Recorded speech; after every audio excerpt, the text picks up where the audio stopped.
నేటి Bible study కొరకైన మన లేఖన భాగం హెబ్రీయులకు రాసిన పత్రిక 9వ అధ్యాయం 1 నుంచి 10 వరకు. ముందుగా నేను చదువుతాను, మీ బైబిల్లో మీరు పరిశీలన చేసుకోండి. మొదటి నిబంధనకైతే సేవా నియమములను ఈ లోక సంబంధమైన పరిశుద్ధ స్థలమును ఉండెను. ఎలాగనగా మొదట ఒక గుడారం ఏర్పరచబడెను, అందులో దీపస్తంభమును బల్లాయు దాని మీద ఉంచబడిన రొట్టెలను ఉండెను.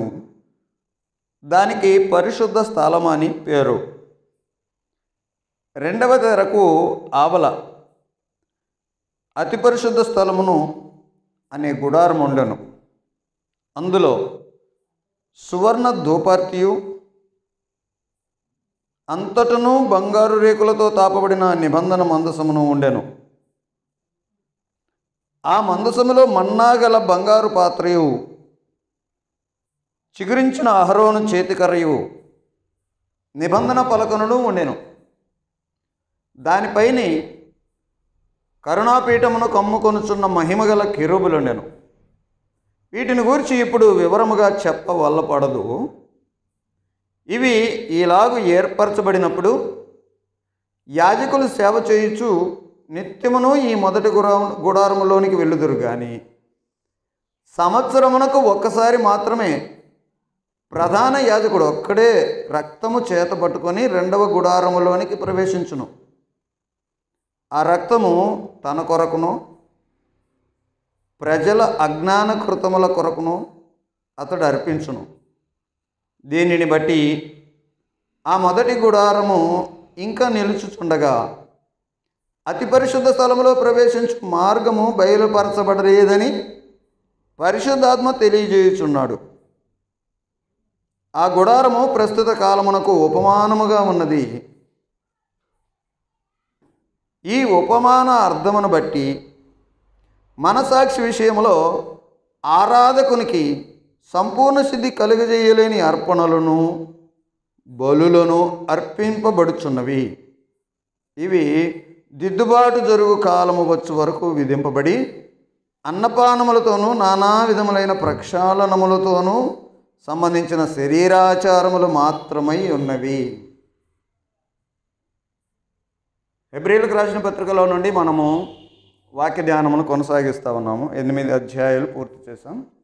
8 అధ్యాయాల్లో నేర్చుకున్న సంగతులు మీరంతా ఒకసారి జ్ఞాపకం చేసుకోవాలి. 8వ అధ్యాయంలో ఆయన ఒక క్రొత్త నిబంధన ఇచ్చాడు. ఆ నిబంధనలో ఏమేమి ప్రత్యేకతలు ఉన్నాయి, పాత నిబంధనకి క్రొత్త నిబంధనకి ఉన్నటువంటి ఆ తేడా ఏంటి అని ఇర్మియా ద్వారా ప్రవచించినటువంటి ఆ సంగతులను మనము పోయిన వారం నేర్చుకున్నాం. మరి ఆ తేడాని ఇంకా వివరిస్తూ ఈ గ్రంథకర్త మనకు తెలియజేస్తున్నటువంటి సంగతి, అసలు ఆ నిబంధనకి ఈ నిబంధనకి ఉన్నటువంటి ఆ తేడాని ఇంకా కొనసాగిస్తూ మనకు అర్థమయ్యేలాగా ఇంకా వివరిస్తూ ఉన్నాడు. ఇది హెబ్రీయులకు రాసిన పత్రిక అని మనం గమనిస్తూ ఉన్నాం. అనగా యూదుల్లో నుండి క్రైస్తవులుగా మార్చబడి విశ్వాసంకి వచ్చేటువంటి కష్టాలు శ్రమలు తట్టుకోలేక తిరిగి మరలా వెళ్ళిపోయేటువంటి యూదులు, వారిని హెబ్రీయులు అని అన్నారు.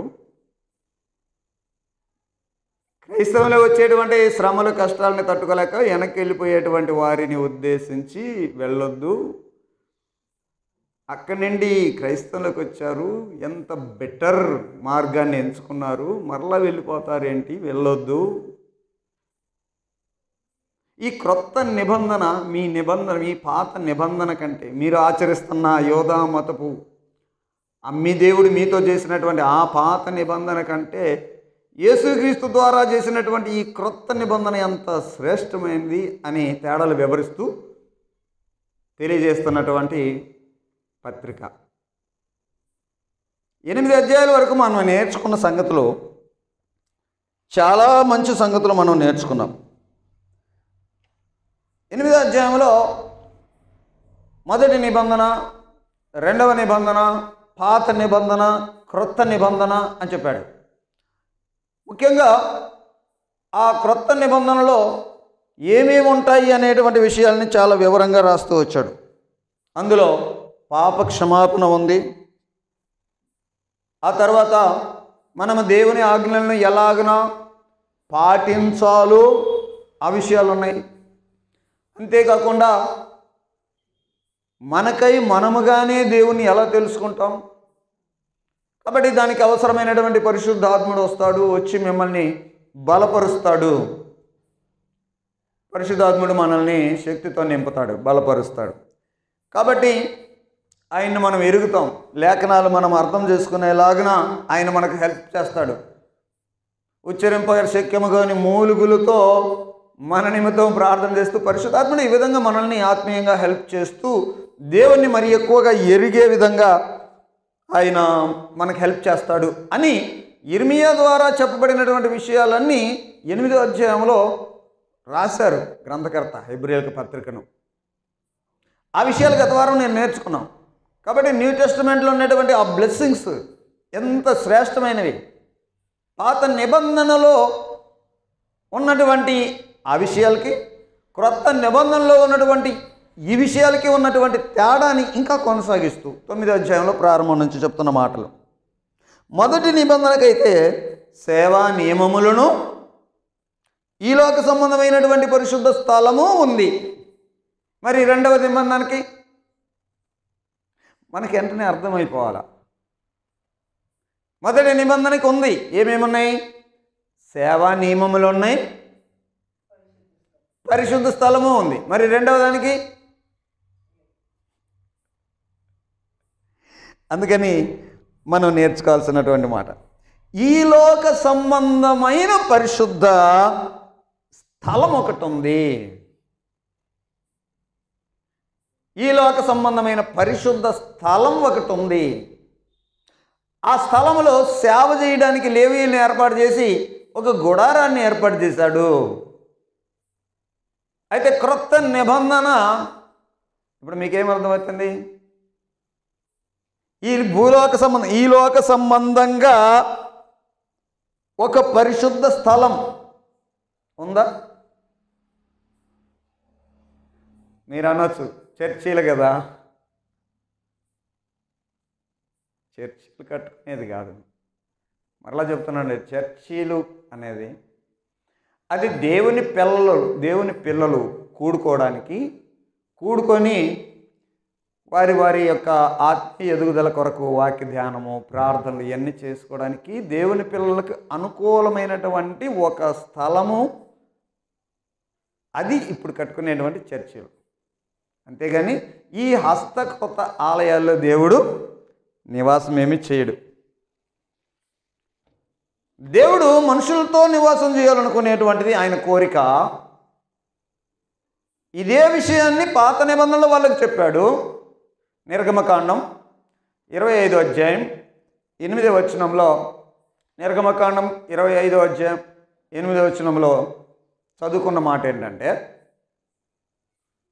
నేను వారి మధ్య నివసించినట్లు వారు నాకు ఒక పరిశుద్ధ స్థలాన్ని కట్టాలి. దేవుడు మన మధ్య నివసించాలనేటువంటిది ఆయన కోరిక. ఇప్పుడు ఆ గుడారానికి క్రొత్త నిబంధనలో ఎవరు అని అంటే, ఆ గుడారానికి అది మాదిరి అయితే, అది షాడో అయితే, అది ఛాయ అయితే, అది ఒక మోడల్ అయితే, అది ఒక ఉపమానం అయితే, ఇక్కడ ఒక మాట చెప్పినట్టుగా అది ఒక ఉపమాన రీతిగా, అలంకరీతిగా ఆ ప్రత్యక్ష గుడారం కనుక ఉంటే, రియాలిటీ అనేది యేసుక్రీస్తులో ఉంది. యేసుకు మరొక పేరు కూడా ఉంది, ఇమ్మానుయేలు అనే పేరు కదా. ఇమ్మానుయేలు అనగా దేవుడు మనకు తోడు అని అర్థం. ఇప్పుడు పాత నిబంధనలు అయితే ఈ లోక సంబంధమైనటువంటి ఒక పరిశుద్ధ స్థలం ఉంది అని అన్నాడు కదా. ఆ స్థలం ఎందుకు కట్టమన్నాడు? చదువుకున్న మాటల్లో, నేను వారిలో నివసించినట్లు వారి నా కొరకు పరిశుద్ధ స్థలం ఒకటి నిర్మించాలి, దాన్ని ప్రత్యక్ష గుడారం అని అన్నాడు. నేను వారి మధ్యలో నివసించాలి, అందుకొరకు ప్రత్యక్ష గుడారం కట్టు. అది ఈ లోక సంబంధమైన దానికి చెప్పిన మాట, ఒక పరిశుద్ధ స్థలం. మరి కొత్త నిబంధన అయితే ఈ లోక సంబంధమైన ప్రత్యేకమైన ఒక పరిశుద్ధ స్థలం ఆయనకు అవసరమేమీ లేదు. అక్కడ గుడారంలోనే ఆయన పరిశుద్ధ స్థలం, ఆయన సహవాసం, ఆయన సన్నిధి ఆ గుడారంలోనే ఉంటుంది. కొత్త నిబంధనలకు వచ్చేసరికి గుడారము అనేదానికి స్వయాన యేసు ప్రభువే, ఆయనే మనకు తోడు, ఆయనే మనకు సన్నిధినిచ్చాడు. అంతేకాకుండా ఆయన చెప్పిన మాటలు ఏంటి అని అంటే, బైబిల్ గ్రంథంలో కొత్త నిబంధనలో ఇందాక మాట్లాడుకున్న మాటను బట్టి ఆయన యొక్క ఆజ్ఞలు, ఆయన యొక్క విధులు మీ మనస్సులో ఉంచుతాను, మీ హృదయముల మీద వాటిని రాస్తాను అని అన్నాడు. ఎలా సాధ్యం అది? ఎలా సాధ్యం అని అంటే, క్రొత్త నిబంధనలో దేవుని సన్నిధి యేసుక్రీస్తు ద్వారా మనకు వస్తుంది. అంతేకాదు పరిశుద్ధాత్ముడు కూడా విశ్వాసులలో నివాసం ఉంటాడు కదా. విమోచించబడినటువంటి వారిలో పరిశుద్ధాత్ముడు నివాసం చేస్తాడు. అంతేకాదు సంఘములో ఆయన నివాసం చేస్తాడు. సంఘం అంటే చర్చ్ అనుకోకండి, చర్చ్ బిల్డింగ్ అనుకోకండి. ఇంగ్లీష్లో చర్చ్ అన్నాడు, తెలుగులో సంఘం అన్నాడు. సంఘములో ఆయన నివాసం చేస్తాడు. మీరు దేవుని ఆలయమై ఉన్నారని మీరు ఎరగరా? కాబట్టి ఇప్పుడు చెప్పండి, కొత్త నిబంధనల్లో దేవుని సన్నిధి అని అంటే యేసు ప్రభు ద్వారా వచ్చింది. అది క్రైస్తవుల దేహముల్లో పరిశుద్ధాత్ముడు ఉండడం ద్వారా దేవుని సన్నిధి వస్తుంది. అంతేకాకుండా సంఘములో ఆయన నివాసం ఉంటాడు. మీరే దేవుని ఆలయం. కాబట్టి ఈ లోక సంబంధమైనటువంటి ఒక స్థలం అనేది ఆయనకు అవసరం లేదు అనేటువంటి విషయాల్ని మనం ఇక్కడ నేర్చుకుంటున్నాం. ఓకే, ముందుకు సాగుదాం. మనం 2వ అధ్యాయంలో ఏమన్నాడు? ఎలాగనగా మొదట ఒక గుడారము ఏర్పరచబడను, అందులో దీపస్తంభం, బల్ల, దాని మీద ఉంచబడిన రొట్టెలు ఉండెను, దానికి పరిశుద్ధ స్థలం అనే పేరు. మీకు గతంలో తుమ్మకర్ర అనే ఒక టాపిక్ చెప్పేటప్పుడు మీకు ఈ ప్రత్యక్ష గుడారం యొక్క నిర్మాణాన్ని మీకు కొంచెం వివరించినట్టు నాకు గుర్తుంది. ఓకే, చెప్పాను మీకు తుమ్మకర్రతో ఎలా చేయాలి, ఆ ప్రత్యక్ష గుడారం యొక్క నిర్మాణం. ఒక గుడారం ఏర్పరచమన్నాడు దేవుడు. మీకు అర్థం కావడానికి ఇలాగన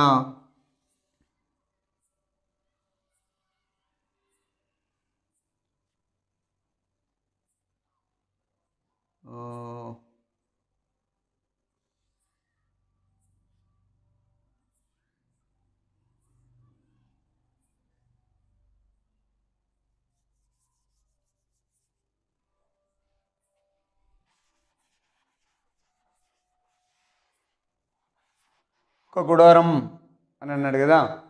సో ఇది ప్రత్యక్ష గుడారం అనుకుందాం. టోటల్గా ఇది ఆవరణం అనుకుందాం. ఇది ఆవరణం అయితే లోపల ఒక టెంట్, ఆ టెంట్లో ఇక్కడ ఒక తెర, ఇక్కడ ఒక తెర, ఇది మొత్తం ఆవరణం. ఇక్కడ ఎంట్రన్స్ ఉంటుంది,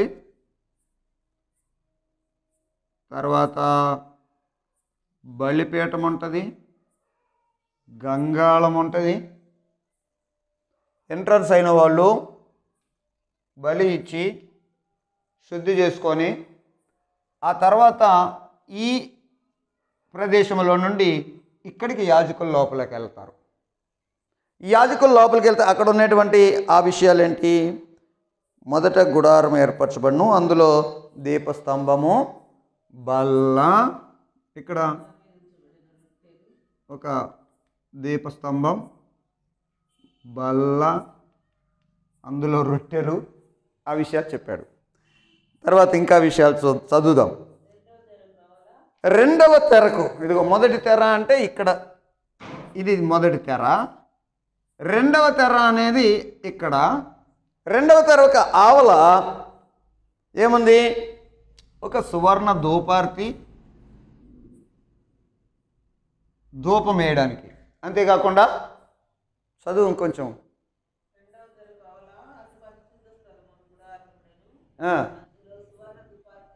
సువర్ణ ధూపార్తి, నిబంధన మందసం ఉంది. ఈ మందసములో మన్నా పాత్ర ఉంది, చిగురించిన అహరోను కర్ర ఉంది, నిబంధన పలకలు ఉన్నాయి. ప్రత్యక్ష గుడారం యొక్క పిక్చర్ అలాగుంది అని చెప్పాడు.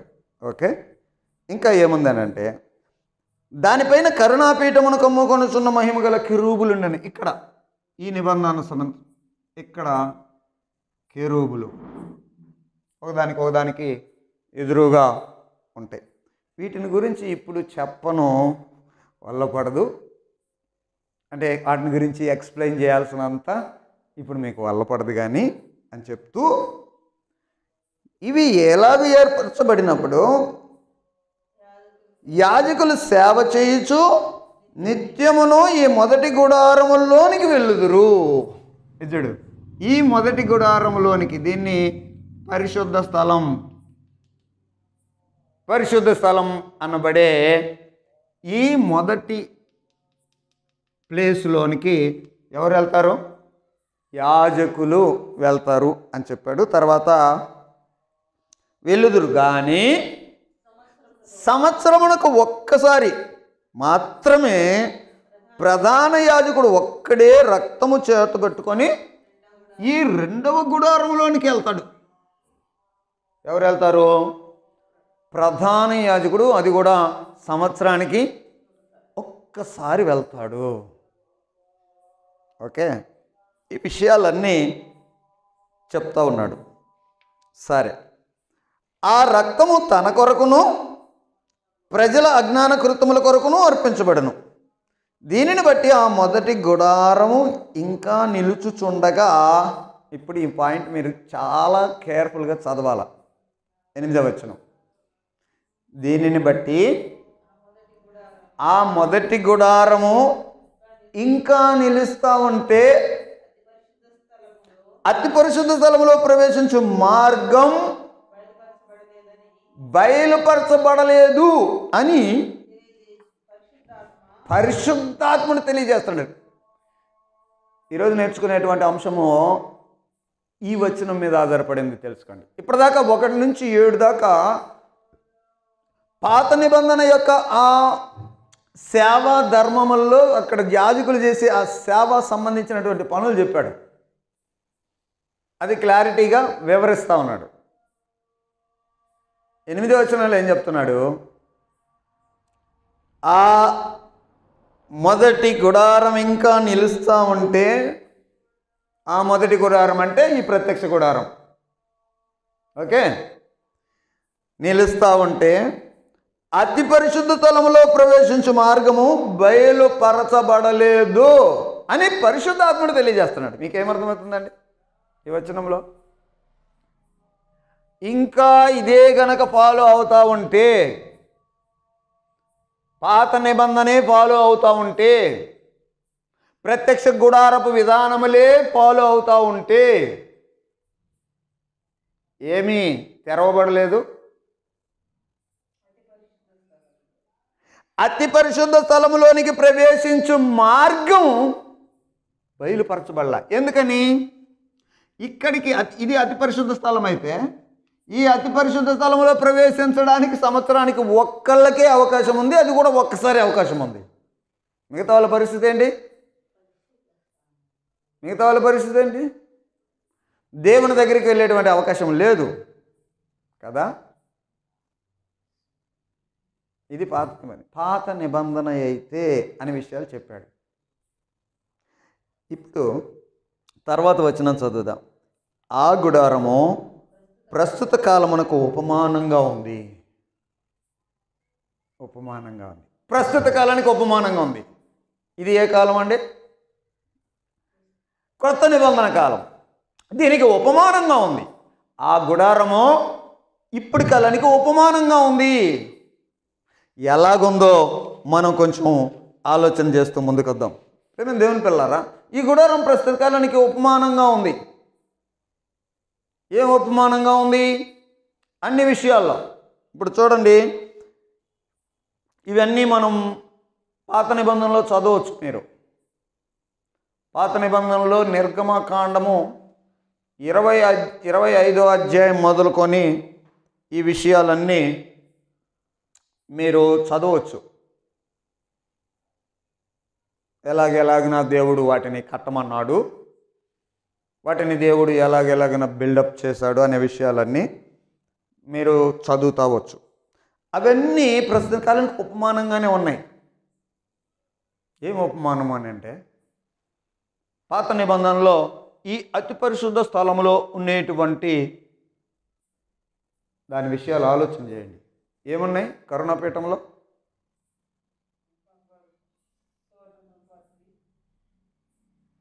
ఓకే, కరుణాపీఠంలో ఏమేమి ఉన్నాయి అంటున్నాను. సో అంతటా బంగారుతో తాపబడిన 4వ వచనం చదువుతున్నాను నేను. బంగారముతో తాపబడిన నిబంధన మందసం ఉంది. ఆ మందసములో ఏమేమి ఉన్నాయి? నిబంధన మందసం. అది దేవుని యొక్క అసలు ప్రెజెన్స్. మీకు ఒక విషయం చెప్తాను వినండి. ఇప్పుడు ఇదంతా రాత్రిపూట వెలిగించబడుతూ ఉండాలి. వెలుగు ఎట్లా వస్తుందండి? అంత డేరాలు కట్టింటే ఎట్లా వస్తుంది వెలుగు? ఒక పాయింట్ మీరు మిస్ అవుతున్నారు కదా. ఇక్కడ దీపస్తంభం అనేది ఉంది. ఎక్కడుంది? ఏ ప్లేస్లో ఉంది? పరిశుద్ధ స్థలంలోనా, అతి పరిశుద్ధ స్థలంలోనా? పరిశుద్ధ స్థలంలో దీపస్తంభం ఉంది. కాబట్టి దీపం వెలుగుతూ ఉంటుంది. ఎక్కడ? పరిశుద్ధ స్థలంలో. మరి అతి పరిశుద్ధ స్థలంలో దీపం ఉందా? దేవుని మహిమ. నిర్గమకాండం తీయండి ఒకసారి. ఏముంటుంది ఏంటంటే 40వ అధ్యాయం 34-35 వచనాల్లో దేవుడు ఈ ప్రత్యక్ష గుడారాన్ని మొత్తాన్ని కట్టమని తర్వాత, కంప్లీట్ అయిన తర్వాత, నిర్గమకాండం 40వ అధ్యాయం 34, అప్పుడు మేఘము ప్రత్యక్ష గుడారమును కమ్మగా, యెహోవా తేజస్సు మందిరమును నింపెను. దేవుని నిబంధన మందసం ఈ అతి పరిశుద్ధ స్థలంలో లైట్ అవసరంలా. ఇక్కడ చెప్తున్నమాట, మహిమ కలిగినటువంటి కెరూబులు. 5వ వచనంలో దానిపైన కరుణాపీఠం, కమ్ముకొనుచున్న మహిమ గల కెరూబులు. ఇక్కడ కెరూబులు అని చెప్పాడు కదా. ఈ కెరూబులు వెలుగుతూ ఉన్నాయి మహిమతో. కాబట్టి అతి పరిశుద్ధ స్థలంలో లైట్ అలాగొస్తుంది. ఇవన్నీ కూడా మనకి ఉపమానంగా ఉన్నాయి అని అంటున్నాం. చాలా విషయాలు నేర్చుకోవచ్చు. ఏ విషయాలు నేర్చుకోవచ్చు? ఇప్పుడు చూడండి, ఇప్పుడు ఆ మందసంలో ఏమేమి ఉన్నాయి కొన్ని విషయాలు అర్థం చేస్తున్నాం. మందసం అనేదే కదా దేవుని ప్రెజెన్స్. ఏమండి, మందసం అనేదే కదా దేవుని ప్రెజెన్స్. ఓకే, ఈరోజు దేవుని ప్రెజెన్స్ అంటే యేసుక్రీస్తే, ఇమ్మానుయేలే అని అన్నాడు కదా, యుగ సమాప్తి వరకు నేను మీకు తోడు. సో దేవుడు యేసుక్రీస్తుగా మనకి సహవాసంగా ఉన్నాడు, మనకు తోడుగా ఉన్నాడు, మన దగ్గర ఉండడానికి వచ్చాడు. 2-3 కూడి ఉన్న చోట నేను ఉంటాను అని అన్నాడు. కాబట్టి ప్రత్యేకమైన ఒక స్థలం అవసరం లేదు. అయితే అలాగున ఆయన సన్నిధి ఉండటానికి ఉంటే ఏమేమవుతాయి? అది ఉపమానంగా, అలంకారంగా మీకు ప్రస్తుత కాలానికి ఉపమానంగా ఉన్నాయి అని అంటున్నాడు. సో ఎలాగుంటుంది మరి? ఆ పాత నిబంధన కాలంలో అక్కడ అవి ఉంటే ఏమైంది? ఇప్పుడు యేసుక్రీస్తు ఉంటే మనకి ఏమవుద్ది? ఆ విషయాలు కొంచెం ఆలోచన చేస్తే ఇక్కడ ఆ మందసంలో దేవుని ప్రెజెన్స్ ఉంది కదా, అక్కడ ఏమేమి ఉన్నాయి అనే విషయాలు కూడా ఆలోచన చేస్తాం. ఏమేమి ఉన్నాయి? 1, మన్నాగల పాత్ర ఉంది, మన్నాగల బంగారు పాత్ర ఉంది. దేవుని సన్నిధిలో ఏమేమి ఉందంటే మన్నాగల పాత్ర ఉంది. మీకేమి అర్థమవుతుంది మన్నా అంటే? మన్నా అంటే మీకేం అర్థమవుతుంది? నిర్గమకాండంలో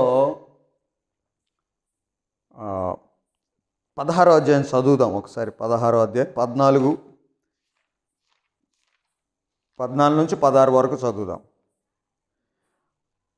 పడిన ఆ మంచు ఇరిగిపోయిన తర్వాత నూగు మంచు వలె సన్నని కణములు అరణ్యపు భూమి మీద కనబడను.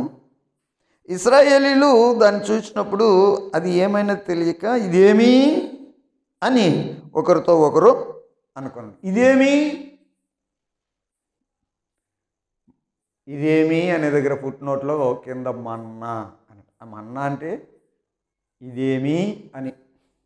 ఓకే, సరే. ఈ మన్నాని భుజించండి అని చెప్పాడు 16వ వచనం. మోషే, ఇది తినుటకు యెహోవా మీకు ఇచ్చిన ఆహారం. యెహోవా ఆజ్ఞాపించింది ఏమనగా, ప్రతివాడు తన వారి భోజనమునకు, ప్రతివాడు తన కుటుంబంలోని తలకు ఒక్కొక్క ఓమెరు చొప్పున దాన్ని కూర్చుకొనవలను. ఒక్కొక్కడు తన గుడారములోనున్న వారి కొరకు దాన్ని కూర్చుకోవలను. 33వ వచనం కూడా చదువుదాం. కాబట్టి మోషే అహరోనుతో, నీవు ఒక గిన్నెను తీసుకొని దానిలో ఒక ఒమెరు మన్నాను పోసి మీ వంశస్థులు తమ యొద్ద ఉంచుకొనుటకు యెహోవా సన్నిధిలో దాన్ని ఉంచవలెను. మన్నాని దేవుడు ప్రతిదినము ఆహారంగా ఉండడానికి ఇచ్చాడు. అది వాళ్ళకి ఉన్నటువంటి ఆ మన్నాని ఈ మందసంలో పెట్టాడు. అంటే దేవుని సన్నిధిలో ఏముంది? మన్నా ఉంది. మన్నా అనేది దేనికి? తిని బ్రతకటానికి. మీకు అర్థమవుతుందా?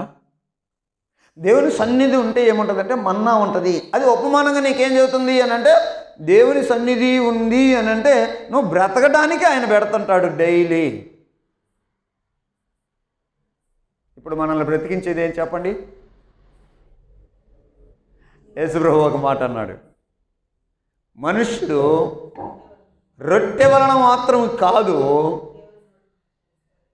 రొట్టె వలన మాత్రము కాదు, దేవుని నోట నుండి వచ్చు ప్రతి మాట వలన బ్రతుకును. నీ వాక్యమే నన్ను బ్రతికించింది. ఇప్పుడు ఉపమానంగా అని చెప్పాడు కదా, మరి దేవుని సన్నిధిలో ఉన్నటువంటి ఆ మందసంలో ఉన్నటువంటి ఆ మన్నా అది ఉపమానంగా మనకేం చెబుతుంది అని అంటే, డైలీ పోషింపబడతాం. మనం దేవుని వాక్యాన్ని ప్రతిరోజు తీసుకుంటాం, ప్రతిరోజు దేవుని వాక్యాన్ని తీసుకుంటాం. అవకాశం వచ్చింది, నేర్చుకుంటాం, తెలుసుకుంటాం, ఆయన ఇంకా ఎరుగుతూ ఉంటాం. వాక్యమే మనల్ని బ్రతికిస్తూ ఉంటుంది. మనం బ్రతకటానికి ఆత్మీయ ఆహారమును ఆయన ఇచ్చాడు. అది మనకు ఉపమానంగా కనపడతా ఉంది. డైలీ నువ్వు పోషింపబడేటట్టుగా దేవుని వాక్యాన్ని నీకు ఇచ్చాడు. క్రొత్త నిబంధన నీకు ఇచ్చాడు. మా దగ్గర బైబిల్ లేదంటావేమో, ఎక్కడ రాశాడు ఆ నిబంధనని? అది నీ మనస్సులో ధర్మ విధులించాడు, నీ హృదయం మీద వాటిని. సో ఆయన తన వాక్యని అందజేస్తూ ఉంటాడు డైలీ. ఎవడు చెప్పాల్సిన పని లేదు. కొత్త నిబంధనలు పోయిన వారు నేర్చుకున్న మాట, ఎవరు నీకు బోధించాల్సిన పని లేదు. నీకు నీవే తెలుసుకుంటూ ఉంటాం. ఆయన వాక్యం మనకు వస్తూ ఉంటుంది. పరిశుద్ధాత్మ ద్వారా ఆ విధమైన కార్యం జరుగుతుంది. మందసంలో ఇంకొక విషయం ఉంది. అది ఇంకేముంది అండి అక్కడ? బంగారు చిగురించిన అహరోను కర్ర ఉంది. దేవుని సన్నిధి అయిన ఈ మందసములో అహరోను కర్ర కూడా ఉంది. ఆ కర్ర చిగురిస్తూ ఉంది. అది కూడా ఈరోజు మనకు దేవుని సన్నిధి ఉంటే ఉపమానంగా మనకు ఉంది. అది ఉపమానంగా ఉంది అని ఏం చూపిస్తుంది ఉపమానంగా ఈరోజు నీకు? ఫలభరితమైన జీవితం చిగురిస్తూ ఉంది, ఎండిపోదు. యేసుక్రీస్తు ఆయన సన్నిధి మనకి ఇచ్చినప్పుడు పాపముల చేత అపరాధముల చేత చచ్చిన మిమ్మల్ని ఆయన ఏం చేశాడు? క్రీస్తుతో కూడా బ్రతికించాడు. మీ జీవము క్రీస్తుతో కూడా దాచబడింది పరలోకంలో. ఆయన జీవం కలిగిన వాడు ఆ జీవాన్ని నీకు ఇచ్చాడు. ఆ జీవం చేత మనం ఎప్పుడు కూడా ఫలభరితంగా ఉంటాం. చిగురిస్తుంది అని అంటే ఫలభరితంగా ఉందని కదా అర్థం. అందులో లైఫ్ ఉంది, అందులో ప్రోగ్రెస్ ఉంది, అందులో డెవలప్మెంట్ ఉంది. దేవుని సన్నిధి ఉంటే మనలో ప్రోగ్రెస్, మనలో అభివృద్ధి,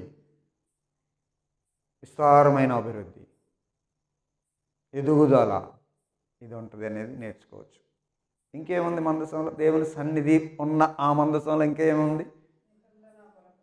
నిబంధన పలకలు ఉన్నాయి. మరి కొత్త నిబంధనలో ఆ పలకలు మనకు ఉపమానంగా ఎలా కనపడుతున్నాయి? అక్కడేం రాసిపోయింది పలకలు, ఇప్పుడు ఎక్కడ ఉన్నాయి రాయబడి? నీ హృదయం మీద రాసేస్తాడు కదా. ఎప్పుడైతే నిజంగా దేవుని దగ్గరికి వచ్చేస్తావో క్రొత్త నిబంధన ఏం చేసిండనంటే ఆ దేవుని సన్నిధి నీతో ఇస్తుంది. ఆ దేవుని సన్నిధిలో ఉన్నటువంటి ఆ విషయాలు నీకు అందుతూ ఉంటాయి. ఆ మందసంలో ఏమేమి ఉన్నాయో అవన్నీ నీకు చేరుతూ ఉంటాయి. ఎంత మంచి మాటలు కదా. ఇప్పుడు ఒక ఉపమాన రీతిగా ఉన్న ఒక అంశాన్ని మనం అర్థం చేసుకోవాలి. అందుకే 8వ వచనం చదువుదాం. 8వ వచనం చాలా క్రూషియల్ విషయం. దీనిని బట్టి మొదటి గుడారం ఇంకా నిలుస్తూ ఉండగా అతి పరిశుద్ధ స్థలంలో ప్రవేశించే మార్గం బయలుపరచబడలేదు.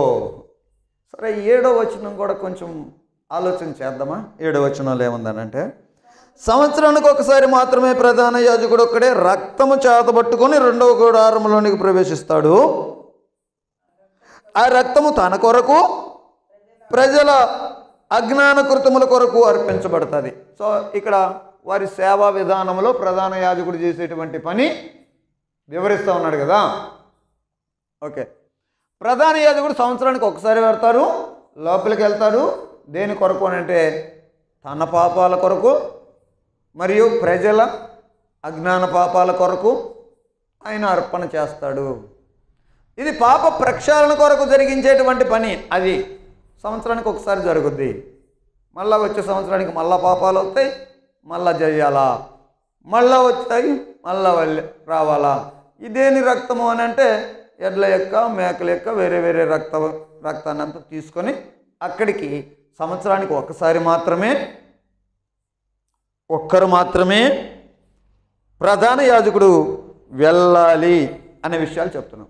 ఇప్పుడు ప్రధాన యాజకుడు చేసేటువంటి ఈ పాప ప్రాయశ్చిత్త కార్యం ఉందే, అది నీకు సరిగ్గా అర్థం కావడానికి లేవీకాండం 16వ అధ్యాయం మీరు చదవాలి. లేవీకాండం 16వ అధ్యాయంలో అలాగన జరిగిస్తే ఈరోజు మనం నేర్చుకోవాల్సింది, యేసు ప్రభువారు గొప్ప ప్రధాన యాజకుడిగా ఏమేమైతే కార్యాలు చేశాడో అది మనం అర్థం కావడానికి మనకు ఉపమాన రీతిగా ముందు చెప్పబడ్డటువంటి ఈ గుడారంలో విషయాల్ని అర్థం చేసుకుంటే యేసు ప్రభు ఏం చేశాడో అనేది విషయాన్ని మనకు అర్థమవుద్ది. ఎందుకనంటే ఇవి మనకు ఉపమానంగా ఉన్నాయి అనే విషయాలు చెప్తున్నాం. ప్రధాన యాజకుని యొక్క సేవా ధర్మం ఏం జరుగుద్ది? లేవికాండములో 16వ అధ్యాయం ఒకసారి కొన్ని వచనాలు చదువుదాం, అన్నీ కాదు కానీ తర్వాత అధ్యాయం మీరు. అనగా ఒక ప్రధాన యాజకుడు ప్రాయశ్చిత్త కార్యక్రమాన్ని ఎలా చేస్తాడనే విషయాల్ని 16వ అధ్యాయం ధ్యానించుకోండి, మీకు అర్థమవుతుంది. అలాంటి పాప నివారణ పని యేసుక్రీస్తు ఒకేసారి జరిగించాడు. ఆ విషయాన్ని ఇంకా మనం రాబోయే పాఠాల్లో నేర్చుకుంటాం. యేసు ప్రభువు ఒకేసారి జరిగించాడు. ఈ పాత నిబంధనలో జరిగినటువంటి ఈ విషయాలన్నిటినీ యేసు ప్రభు వారు నెరవేర్చాడు కదా. ఆ బలియాగం జరిగిపోయింది. ఆ ప్రధాన యాజకుడు అర్పణ చెల్లించాడు. ఇప్పుడు 8వ వచనాన్ని, ఈ మొదటి గుర్రాలు కనుక నిలిచుంటే అతి పరిశుద్ధ స్థలంలోనికి మిగతా ప్రజలు వెళ్ళేటువంటి అవకాశం లేదు. ఒకవేళ ఇదే ప్రత్యక్ష గుడారపు సిస్టమే ఈరోజు కూడా ఉందనుకోండి, అతి పరిశుద్ధ స్థలంలోనికి ఎవరికైనా వెళ్ళే అవకాశం ఉందా? లేదు. కాబట్టి ఆ మధ్యలో ఉన్నటువంటి ఆ డివిజన్ని విడగొట్టింది ఆ తెర కదా. తెర ఏం చేస్తుందనంటే దేవుని యొక్క సన్నిధిని ప్రజలకి అందుబాటు లేకుండా మధ్యలో వేరుగా అడ్డుగా ఉంది తెర. అది తెర. తన శరీరము అనే తెర ద్వారా రాబోయే పాఠాల్లో నేర్చుకుంటాం ప్రియులారా. తన శరీరము అనే తెర ద్వారా సిలువలో యేసు ప్రభు తనను తాను అప్పగించుకోవడాన్ని బట్టి దేవాలయంలో తెర చినిగిపోయి సాక్షిగా కనపడింది. ఆ రోజే కల్వరి సిలువలో యేసు ప్రభు వారు ప్రాణం విడిచినప్పుడు దేవాలయపు తెర నిలువుగా చీలింది అని చూసాం. పైనుంచి కిందకి, కింద నుంచి పైకి కాదు. దేవాలయంలో, యెరూషలేము దేవాలయంలో ఉన్న తెర చినిగిపోయింది. అంటే తెర లేదు ఇక. ఈ తెర ఉంటే ఎవరు వెళ్ళడానికి అవకాశం లేదు. ఇప్పుడు తెర చించేశాడంటే అర్థం ఏంటి? ఎవరైనా వెళ్ళొచ్చు. అది బ్లెస్సింగ్. యేసుక్రీస్తు ద్వారా మనకు వచ్చినటువంటి ఈ గొప్ప ఆధిక్యత. ఎవరైనా పాపములను ఒప్పుకొని నేను పాపినయ్యా అని పశ్చాత్తాపంతో ఎవరైతే వస్తారో వాళ్ళని డైరెక్ట్గా యేసు ప్రభు అతి పరిశుద్ధ స్థలంలోనికి తీసుకెళ్లేటువంటి వాడిగా కనపడుతున్నాడు. 8-9 వచనాల్లో, 9-10 వచనాల్లో ఉన్న ఆ విషయాన్ని చూసి మనం క్లోజ్ చేద్దాం. ఆ గుడారము ప్రస్తుత కాలమునకు ఉపమాన రీతిగా ఉంది. ఈ ఉపమాన అర్థాన్ని బట్టి మనస్సాక్షి విషయంలో ఆరాధకునికి సంపూర్ణ సిద్ధి కలుగ చేయలేని బలులు, అర్పణలు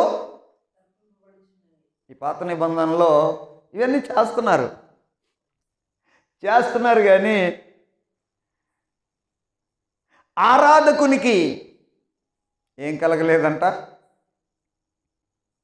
మనస్సాక్షి విషయంలో ఆరాధకునికి సంపూర్ణ సిద్ధి కలగలేదు. మనస్సాక్షి క్లీన్ అవ్వట్ల. అందుకనే ఈ సంవత్సరం రావాలా, వచ్చే సంవత్సరం రావాలా, ఆ పై సంవత్సరం రావాలా, ఈ పై సంవత్సరం రావాలా, ఇలాగనే కాలం జరిగిపోతా ఉంది. మనుషుని యొక్క పాపాలని, అంతరంగ పాపాలని ఆ పాత నిబంధన తీసివేయలేకపోయింది. మరి కొత్త నిబంధన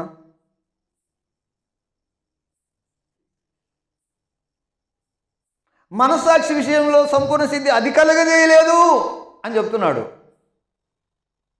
మరి దానికంటే శ్రేష్టమైన నిబంధన ఇది, కొత్త నిబంధన అంటున్నాడు. మరి ఇక్కడ మనస్సాక్షి విషయంలో సంపూర్ణ సిద్ధి కలుగుద్ది అని కదా. వచ్చేవారు మా పాఠం నేర్చుకుంటాం, అద్భుతంగా ఉంటుంది మీకు. ఆ విషయాన్ని కూడా చదువుదాం. చూడు ఒక్కసారి దాన్ని.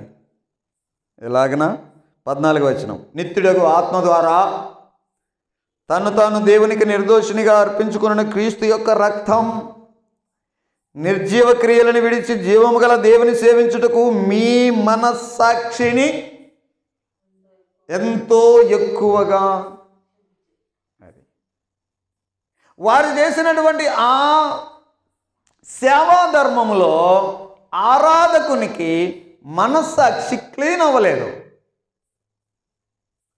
కానీ యేసుక్రీస్తు ద్వారా, యేసుక్రీస్తు రక్తం అర్పించట ద్వారా నీ మనస్సాక్షి క్లీన్ అయిపోయి,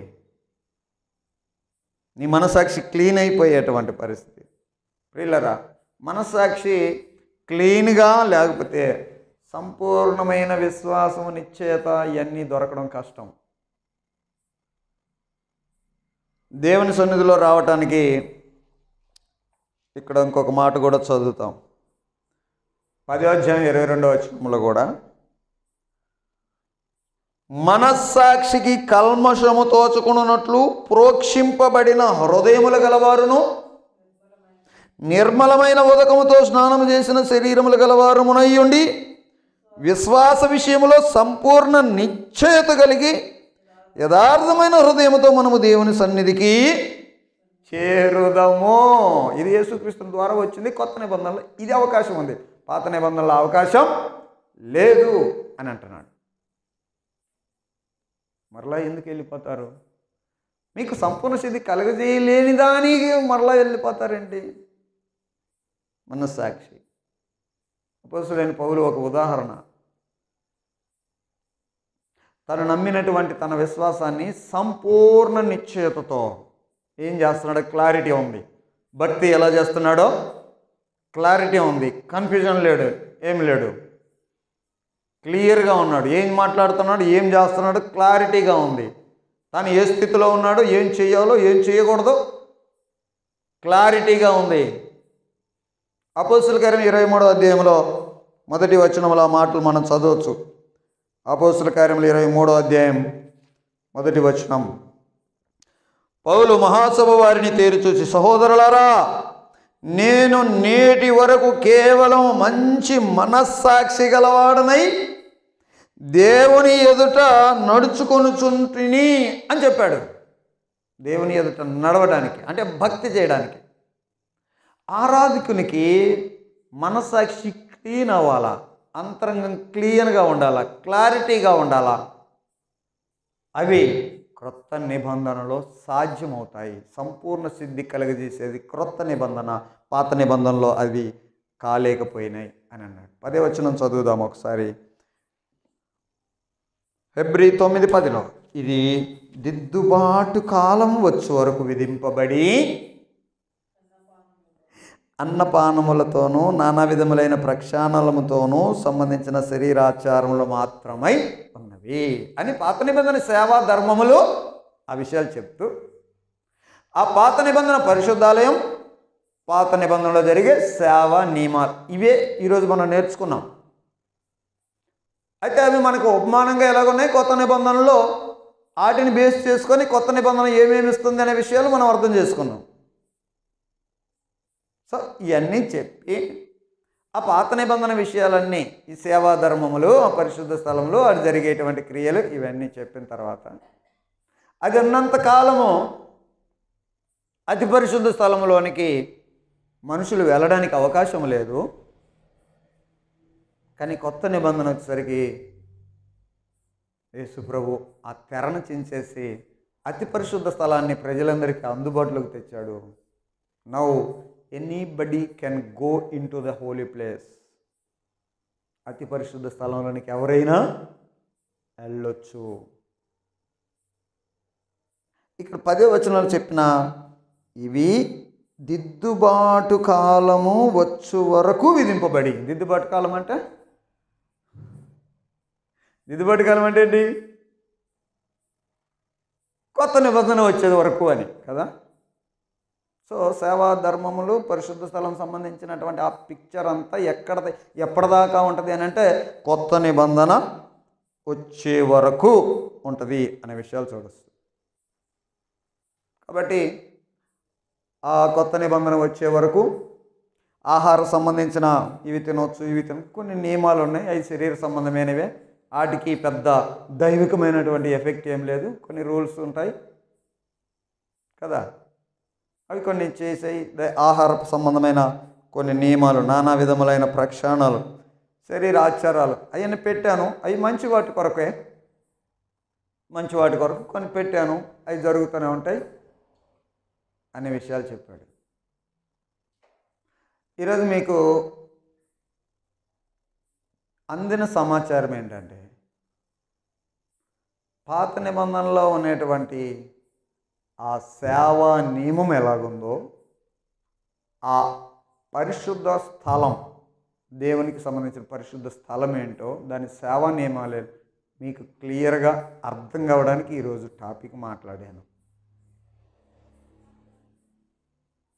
అది అర్థమైతే అది మనకు ఉపమాన రీతిగా ఉంది కాబట్టి అందులో ఉన్నటువంటి సమాచారం మనకి క్లియర్ అయితే క్రొత్త నిబంధనలో ఎలాంటి బెనిఫిట్స్ అని దేవుడు మనకి ఇస్తున్నాడో మనకి ఇంకా అనుభవంలోకి వస్తుంది కదా. యేసుక్రీస్తు ద్వారా వచ్చిన ఆ క్రొత్త నిబంధన అందుకని శ్రేష్టమైంది, మరి శ్రేష్టమైన దాన్ని ఇచ్చాడు. ఆ పాత గుడారం కంటే, ఆ సేవా నియమాల కంటే ఈరోజున్న ఆయన ప్రెజెన్స్ ఎంత గొప్పది. ఆ గుడారము అయ్యన్న యేసు మన దగ్గరికి వచ్చాడు కదా, అది ఎంత భాగ్యం. ఇమ్మానుయేలు దేవుడిగా ఆయన సన్నిధిని నీకు ఇచ్చేస్తున్నాడు కదా, ఆయన నీలో నివసిస్తున్నాడు. మీరు ఒక సంఘముగా ఉంటే సంఘములో నివసించేవాడిగా ఉన్నాడు. నేను మీ మధ్య ఉండాలి, దాని కొరకు కట్టమని వాళ్ళకి చెప్పాడు. ఈరోజు నీ మధ్యలో ఉండాలి అని ఆయన కోరుకుంటూ, నిన్ను స్థానిక సంఘముగా ఉండాలని ఆయన కోరుకుంటుంటే, ఒక స్థానిక సంఘంగా నీవుంటే మీలో ఉంటాడు కదా. విమోచించబడినటువంటి వానిగా మారు మనసు బాప్తిస్మంలో యేసుక్రీస్తులోనికి నువ్వు కనుక చేరితే, విమోచించబడిన స్థితిలో పరిశుద్ధాత్మునిగా నీలో ఉంటాడుగా కదా.